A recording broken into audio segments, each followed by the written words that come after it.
Autism শনাক্তকরণ শিবির শুরু হলো হুগলিতে। এখন থেকে প্রত্যেক বৃহস্পতিবার এই শিবির হবে। চুঁচুড়া ইমামবাড়া জেলা হাসপাতাল এবং আরামবাগ মেডিকেল কলেজ হাসপাতালে এই শিবিরের আয়োজন করে রাজ্য স্বাস্থ্য দফতর। এদিনের শিবিরে এসে ডক্টর দেবযানী বসু মল্লিক জানিয়েছেন, অটিজম শনাক্তকরণের উদ্দেশ্যে বাবা মায়েদেরও এখন থেকে সচেতন করার জন্য একাধিক কর্মসূচি গ্রহণ করা হচ্ছে। শিশুটি জন্মের পর যাতে তার বিভিন্ন ধরনের কার্যক্রম দেখে মা বাবা বুঝতে পারেন যে শিশুটি অটিজম আক্রান্ত কিনা, তার জন্য একাধিক পোস্টার ব্যানারের ব্যবস্থাও করা হয়েছে। এছাড়াও মানসিক স্বাস্থ্যের বিকাশে প্রতিবন্ধকতা আছে যাদের, তাদের পরীক্ষা নিরীক্ষা করা হবে বলেও জানা গিয়েছে। এদিন গোটা বিষয়টি নিয়ে ডক্টর দেবযানী বসু মল্লিক সংবাদ মাধ্যমের মুখোমুখি হয়ে জানিয়েছেন, প্রথম শুরু হলো এটা আমাদের, সেটা হচ্ছে যে অটিজম দেখতেই পাচ্ছি এখানে লেখা রয়েছে, এটা একটা মানসিক প্রতিবন্ধকতা। তো এই প্রোগ্রামটার উদ্দেশ্য হচ্ছে যে বাচ্চারা সর্বত্র রয়েছে, ধরুন সবাই তো হসপিটালে আসতে পারে না, মানে পেরিফেরিতেও যারা রয়েছে তাদের নিয়ে এসে আজকে একটা আমরা স্ক্রিনিং করছি।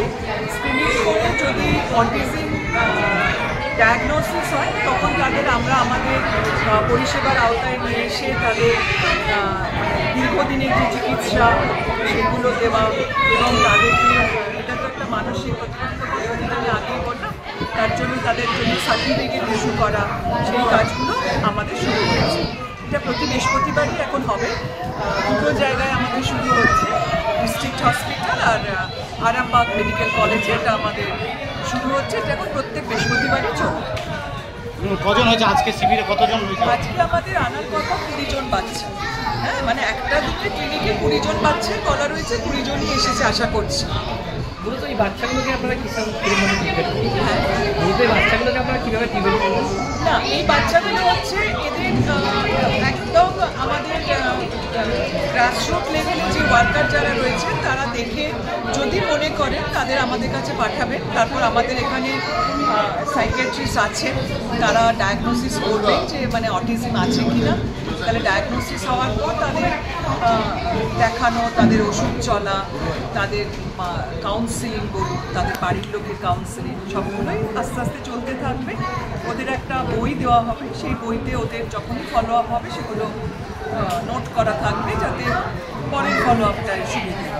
আর সার্টিফিকেট যেটা বললাম সেটাও তাদের ইস্যু করা হবে। আজকে নাম রেজিস্ট্রি করে দেওয়া হবে।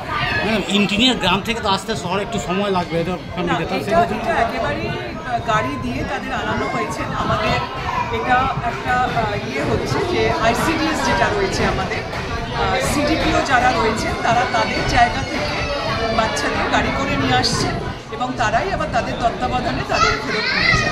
মানে এখানে বাচ্চাদের বা বাড়ির লোককে আলাদা করে আসতে হচ্ছে। এই যে শিকার, এটা বাবা মা একদম শিশু অবস্থায় বোঝা যায়। আস্তে আস্তে যখন সে বড় হতে থাকবে, তার স্বাভাবিক বৃদ্ধির যে লক্ষণগুলো, সেই লক্ষণগুলো বাবা মা হয়তো দেখবেন যে আর 5টা বাচ্চার যে লক্ষণগুলো সেগুলো তার বাচ্চার মধ্যে বিকাশ ঘটছে না, তখন থেকেই বাবা মা বুঝতে পারবেন। এবং এর জন্য সচেতনতামূলক প্রচার, ধরুন ব্যানার, পোস্টার, এগুলো আমরা দিতে শুরু করেছি যাতে তারা বাড়িতে বুঝতে পারে। তারা এগুলো